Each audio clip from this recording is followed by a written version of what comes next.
अस्सलाम वालेकुम dear students, आप देख रहे हैं सैयद अली एकेडमी और आज की इस वीडियो के अंदर हम ब्रेन को डिस्कस करने वाले हैं। तो ब्रेन की बात करेंगे तो लिखा हुआ है मेन कंपोनेंट ही हमारे सेंट्रल नर्वस सिस्टम का। इंसानों के अंदर अगर हम ब्रेन की बात करेंगे तो ये स्कल में मौजूद होता है और इसको प्रोटेक्शन दे रहा होता है क्रेनियम, यानी कि स्कल का ऊपर वाला हिस्सा क्रेनियम बॉक्स, क्रेनियल बोन्स जो हैं ये इसे प्रोटेक्शन दे रही होती हैं। उसके अलावा अगर हम बात करेंगे तो इसका जो स्ट्रक्चर है और डिज़ाइन है ह्यूमन ब्रेन का, ये बाकी मैमल्स की तरह, बाकी एनिमल्स के ब्रेन की तरह होगा, लेकिन लिखा हुआ है but the cerebral cortex is more developed in humans. हमारे अंदर सेरिब्रम और सेरिब्रल कॉर्टेक्स ज़्यादा डेवलप्ड होता है।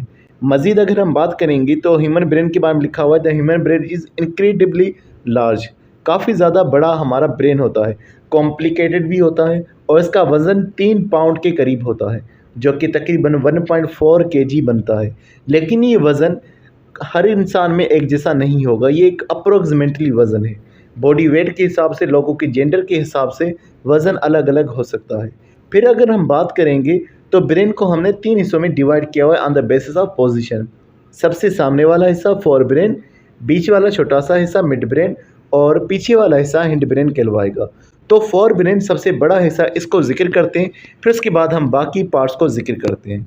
अगर हम बात करेंगे फोर ब्रेन के बारे में तो फोर ब्रेन जो है सबसे बड़ा हिस्सा होता है ब्रेन का, और इंसान के अंदर इस फोर ब्रेन को फिर हमने फर्दर 2 रीजन्स में डिवाइड किया हुआ है। एक को टेलेनसेफ्लॉन और दूसरे को डायनसेफ्लॉन कहा जाता है। तो सबसे पहले हम फोर ब्रेन के टेलेनसेफ्लॉन को डिस्कस करते हैं, फिर इसके डायनसेफ्लॉन को डिस्कस किया जाएगा। अगर हम टेलेनसेफ्लॉन की बात करें तो इस टेलेनसेफ्लॉन के अंदर सेरिब्रम मौजूद होता है। ये सेरिब्रम 2 सेरिब्रल हेमीस्फेयर से मिलकर बनता है और ये आपस में जुड़े होते हैं, आपस में ये कॉर्पस कॉलोसम के साथ जुड़े होते हैं।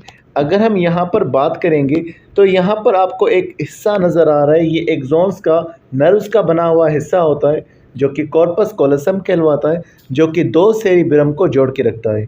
ये पूरा का पूरा हमारे पास जो स्ट्रक्चर है ब्रेन का, सबसे बड़ा पार्ट जिसको कहते हैं सेरिब्रम, ये सेरिब्रम का स्ट्रक्चर है जो कि फोर ब्रेन में मौजूद होता है। फिर अगर हम बात करते हैं सेरिब्रल हेमिस्फेयर के बारे में तो लिखा हुआ है each hemisphere consist of an outer grey matter, जिसको सेरिब्रल कॉर्टेक्स कहा जाता है। सेरिब्रम के ऊपर, सेरिब्रल हेमिस्फेयर के ऊपर एक लेयर मौजूद होती है जो ग्रे मैटर की बनी होती है, उसे सेरिब्रल कॉर्टेक्स कहा जाता है, और अंदर की तरफ एक वाइट मैटर होता है। तो आउटर लेयर सेरिब्रल कॉर्टेक्स की बात करें तो ये जो है काफ़ी ज़्यादा नाजुक और इंफॉर्मेशन हासिल करने वाला पार्ट होता है, और इसके अंदर जो है न्यूरॉन्स मौजूद होते हैं एक थिन लेयर के अंदर। इस सेरिब्रल कॉर्टेक्स के अंदर 10 से 50 बिलियन न्यूरॉन्स मौजूद होते हैं। मजीद आगे लिखा हुआ है the surface of cerebral cortex is highly convoluted. जो सेरिब्रल कॉर्टेक्स होती है वो काफ़ी ज़्यादा कॉन्वुलेटेड होती है, यानी कि उसके अंदर काफ़ी ज़्यादा हमें मोड़ नज़र आते हैं। तो इसकी वजह से, इसके मुड़े होने की वजह से इसका सरफेस एरिया काफ़ी ज़्यादा बढ़ जाता है। मजीद बात करें तो लिखा हुआ है the cerebral cortex is divide into 4 regions. तो इसको हमने 4 हिस्सों में डिवाइड किया हुआ है। एक इसका फ्रंटल रीजन, पेरिएटल, ऑसिपिटल और लास्ट रीजन जो है टेम्पोरल रीजन कहलवाता है। हमने कहा था जो सेरिब्रम में उसके 2 पार्ट्स होते हैं, तो यहाँ आपको एक सेरिब्रल हेमिस्फेयर नज़र आ रहा है, इसके साथ दूसरा जुड़ा होगा जो कि फिर दूसरा सेरिब्रल हेमिस्फेयर कहलवाएगा। यहाँ पर इनको दिखाया गया है 2 हाफ्स के अंदर, एक ये हो गया, दूसरा ये हो गया। तो ये हमारे पास 2 सेरिब्रल हेमिस्फेयर्स मौजूद हैं और इनकी पोजीशन भी बताई गई, एक लेफ़्ट साइड पर होगा लेफ़्ट सेरिब्रल हेमिस्फेयर, दूसरा राइट साइड पे होगा राइट सेरिब्रल हेमिस्फेयर उसको कहा जाएगा।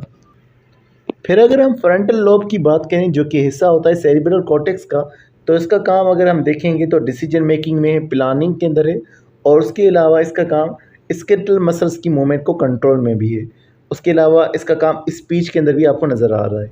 पेरिएटल लोब की बात करेंगे, इसका काम टच के अंदर भी हमें नज़र आ रहा है। उसके अलावा इसका काम सेंसर इन्फॉर्मेशन को हासिल करने में भी आ रहा है। तो अगर हम बात करेंगे ऑसिपिटल लोब के बारे में तो इसका काम आपको विजन के अंदर नज़र आ रहा है, ये नज़र का काम देखेगा। और टेम्पोरल लोब का अगर हम बात करेंगे तो ये हमें जो है हेयरिंग में हेल्प करता है। तो ये मुख्तलिफ लोब्स, आप इनकी पोजीशन और काम दोनों देख सकते हैं। वापस अगर आपकी बुक की तरफ आएँ तो यहाँ पर लिखा हुआ है the activities of the cerebral cortex fall into sensory area, association area and the motor area. 3 तरह के काम होंगे, सेंसरी एरिया वाला काम, एसोसिएशन एरिया वाला काम और मोटर एरिया वाला काम। सेंसरी एरिया वाला काम किस तरह से होगा, वो जो कि मुख्तलिफ बॉडी के पार्ट्स में से इम्पल्सेस को हासिल करेगा। एसोसिएशन एरिया वाला पार्ट कौन सा होगा? जब हमारे पास इंफॉर्मेशन आ जाएगी, फिर इंफॉर्मेशन के रिलेटेड हमारा काम जब होना है, यानी इंटेलिजेंस, रीजनिंग, मेमोरी, ये सारे काम जो होंगे ये हमारे पास एसोसिएशन एरिया के होंगे। फिर उसके बाद जब हमें रिस्पॉन्स जनरेट करना होगा तो ये मोटर एरिया का काम होगा। तो ये हमारे पास कंबाइनली बयान किए गए हैं सेरिब्रल कॉर्टेक्स के कामों को, वरना अलग अलग किसके काम होते हैं।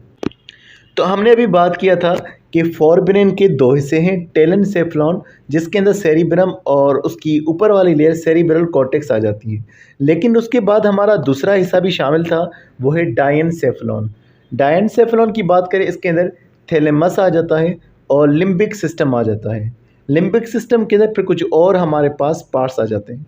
तो थैलेमस की बात करें जो डायनसेफ्लॉन के अंदर मौजूद है, ये हमारे पास एक इंटीग्रेटिंग सेंटर है, यानी हमारी बॉडी में से ये इन्फॉर्मेशन को हासिल करेगा। तो लिखा हुआ है main input centre for sensor information going to cerebrum. जो सेरिब्रम के पास इन्फॉर्मेशन जाएगी वो पहले थैलेमस के पास पहुंचती है, और ये फिर मोटर इन्फॉर्मेशन को भी जो सेरिब्रम से लौट कर आएगी वो भी यहाँ से गुजर कर जाती है। तो इसके बारे में लिखा हुआ है incoming information from all senses is sorted out to the thalamus. तमाम सेंसेस से जो इन्फॉर्मेशन आएगी पहले वो थैलेमस के पास जाएगी, और फिर थैलेमस के बाद वो सेरिब्रम के मुख्तलिफ हिस्सों में जाएगी ताकि उसे समझा जाए और उसमें से मज़ीद इन्फॉर्मेशन हासिल की जाए। तो पहले इन्फॉर्मेशन थैलेमस के पास पहुँचेगी, फिर मुख्तलिफ पार्ट्स में जाती है। थैलेमस के बाद हम लोग लिम्बिक सिस्टम का जिक्र करते हैं जो कि डायनसेफ्लॉन का एक और हिस्सा है। तो इसके बाद लिखा हुआ ये डाइवर्स ग्रुप है, इसके अंदर कई ज़्यादा स्ट्रक्चर्स मौजूद हैं और ये आर्क बनाकर यानी एक कर्व बनाकर मौजूद होता है थैलेमस और सेरिब्रम के बीच में। तो लिम्बिक सिस्टम थैलेमस और सेरिब्रम के बीच में एक कर्व बनाकर मौजूद होता है। इसके अंदर जो इससे मौजूद है हाइपोथैलेमस है, एमिगडाला है और हिप्पोकैम्पस है। तो हाइपोथैलेमस का सबसे पहले जिक्र करें तो इसके बारे में लिखा हुआ है कि ये जो है न्यूरॉन्स पर कंसिस्ट करता है। कई ज़्यादा न्यूरॉन्स इसके अंदर मौजूद हैं ग्रुप्स की सूरत में। क्लस्टर का मतलब है ग्रुप्स में न्यूरॉन्स मौजूद होते हैं, और उसके अलावा यहाँ पर कुछ न्यूरो सिक्रेटरी सेल्स भी मौजूद होते हैं जो हार्मोन्स को भी रिलीज़ करते हैं, और हार्मोन्स की प्रोडक्शन ये भी जो है हाइपोथैलेमस के ज़रिए से होगा।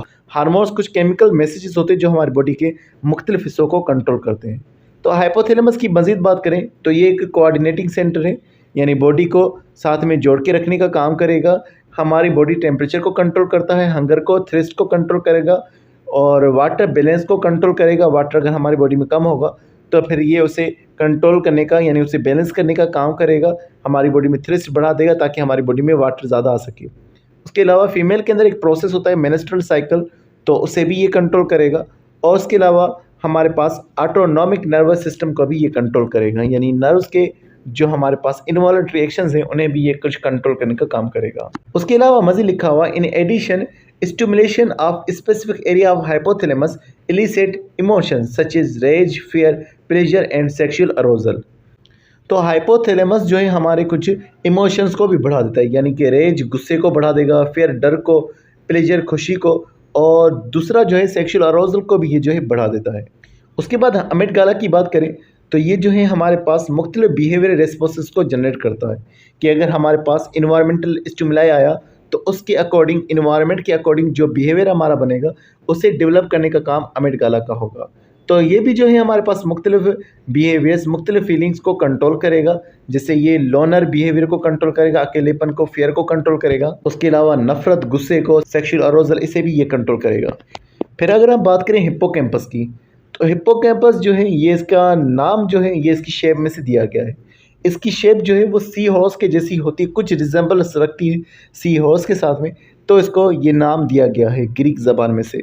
अगर हम हिप्पोकैम्पस की काम की बात करें तो इसके दो काम हैं। एक तो ये हमारी लर्निंग को बेहतर करता है, हमें कुछ चीज़ें सीखने में मदद करता है, और उसके अलावा ये हमारी बॉडी के अंदर लॉन्ग टर्म मेमोरी को भी महफूज करता है। लॉन्ग टर्म मेमोरी का मतलब होता है ऐसी मेमोरी जो हमें ज़्यादा देर तक याद रहती है। मिसाल के तौर पर आपको कभी जो है एग्ज़ाम के अंदर आपकी फ़र्स्ट पोजीशन आ गई तो वो जो इवेंट होगा वो आपको ज़्यादा देर तक याद रहेगा। तो ये जो लॉन्ग टर्म मेमोरीज़ होती हैं उन्हें कंट्रोल करना हिप्पोकैम्पस का काम होता है। उसके अलावा लिखा हुआ है कि कुछ और काम जैसे कि शॉर्ट टर्म मेमोरी, थोड़े टाइम के लिए याद रहने वाले वाक़यात, या कुछ और काम जैसे कि वॉकिंग वगैरह, ये काम जो है हिप्पोकैम्पस नहीं करता, बल्कि ये जो है सेरिब्रल कॉर्टेक्स और सेरिबेलम जो है ये मूवमेंट को, वॉकिंग को और शॉर्ट टर्म मेमोरी को जो है सेरिब्रल कॉर्टेक्स, ये जो है इन कामों को अंजाम दे रहे होते हैं। तो डी स्टूडेंट्स, आज की वीडियो में बस इतना ही था। इंशाल्लाह नेक्स्ट वीडियो के अंदर हम मिड ब्रेन और हैंड ब्रेन को कंबाइनली डिस्कस करेंगे। तो मिलते हैं नेक्स्ट वीडियो में, तब तक अपना बहुत सारा ख्याल रखिएगा। अस्सलाम वालेकुम।